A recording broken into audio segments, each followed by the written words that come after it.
ഈ രാജ്യം കെട്ടിപ്പടുത്തതിന്റെ ചോരയിലും വിയർപ്പിലും ഒരു തുള്ളി ചോരയോ ഒരു തുള്ളി വിയർപ്പോ ഇല്ലാത്ത ആളുകൾക്ക് ഈ രാജ്യത്തെ തകർക്കുന്നതിന് യാതൊരു മനസാക്ഷിക്കുത്തും ഉണ്ടാവേണ്ട കാര്യമില്ല. കാരണം ഈ രാജ്യം അവരുടേതല്ല.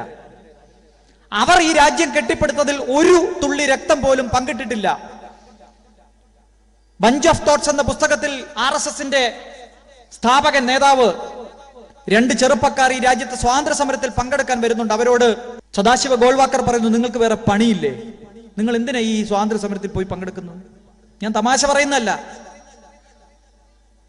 കുരുക്ഷേത്ര പബ്ലിക്കേഷൻ ഇറക്കിയ പുസ്തകത്തിൽ പറയുന്നുണ്ട്, നിങ്ങളൊന്ന് വായിച്ചു നോക്കണം. RSS പ്രസിദ്ധീകരിച്ച പുസ്തകമാണ്. നമ്മൾ ആരെങ്കിലും ഇനി കള്ളം പറഞ്ഞെന്ന് വേണ്ട. സ്വാതന്ത്ര്യ സമരത്തിൽ പങ്കെടുക്കാൻ കുടുംബത്തിലെ എല്ലാ ഉത്തരവാദിത്വങ്ങളും നിർവഹിച്ചു വന്ന 2 ചെറുപ്പക്കാരോട് RSSന്റെ സ്ഥാപകൻ പറയാണ്, നിങ്ങൾ വേറെ വല്ല പണിയുണ്ടെങ്കിൽ നോക്ക്, കുടുംബത്ത് പോയിരിക്കെ.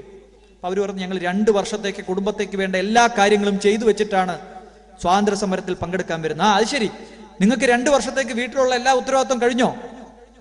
അങ്ങനെയാണെങ്കിൽ നിങ്ങൾ സംഘപരിവാറിന് വേണ്ടി പ്രവർത്തിക്കൂ. എന്തിനാ ബ്രിട്ടീഷുകാർക്കെതിരെ സമരം ചെയ്യുന്നത്? ബ്രിട്ടീഷുകാർ ഈ രാജ്യം ഭരിച്ചുകൊണ്ട് എന്താ കുഴപ്പം? ഈ രാജ്യസ്നേഹം നമ്മളെ പഠിപ്പിക്കുന്ന ആളുകളുടെ പുസ്തകമാണ്, അവരുടെ ആശയമാണ്. അവർ 200 വർഷത്തിലധികം ഈ രാജ്യത്തെ കട്ടുമുടിച്ച ദ്രോഹിച്ച ബ്രിട്ടീഷ് സാമ്രാജ്യത്തിനെതിരെ ഒരു കൈപ്പടി പോലും ഒരു സംഗതി പോലും ചെയ്തിട്ടില്ല എന്ന് മാത്രമല്ല, അവർക്ക് വിടുപണി ചെയ്യുന്ന ഒറ്റുകൊടുക്കുന്ന പാരമ്പര്യമാണ് ഈ രാജ്യത്തെ സംഘപരിവാറിൻ്റെത്.